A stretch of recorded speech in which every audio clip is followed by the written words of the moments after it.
दर्शक बंधु Odisha news express रे आपनको स्वागत। 22 तारिख में सृष्टि हो सारी लघुचाप पूजा हेब भिजा भिजा एने भुवनेश्वर स्थित आंचलिक पाणीपाग केन्द्र पक्षर सतर्क सूचना जारी कर। दर्शक बंधु संपूर्ण खबर जाना पूर्व आपड़ जदि आम चैनल को प्रथम थर आसमें चैनल टी सब्सक्राइब कर पाखर बेल आइकन को दबाई ऑल नोटिफिकेशन को ऑन कर रखिए जहाँफल आम चैनल लेटेस्ट न्यूज आपण मैंने सर्वप्रथम पाइपर। तो चलतु डेरी नक आज खबर उपर नजर पकाइबा। पूजा हेब भिजा भिजा उपकूल ओडिशा समेत राज्यर विभिन्न सहर में कादुए हेब दशहरा।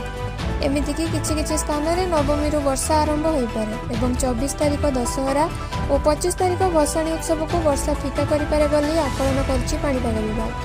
पाणीपाग केन्द्र सूचना अनुसार वर्तमान बंगोपसागर में एक घूर्णिबलय सक्रिय रही। यार प्रभाव में 21 तारिख राति कि 22 तारिख सकाळ सुधा एवं लघुचाप सृष्टि होब। यह लघुचाप अधिक घनीभूत होगा सहित उपकूल मुहां हो अवपातर रूप नेब।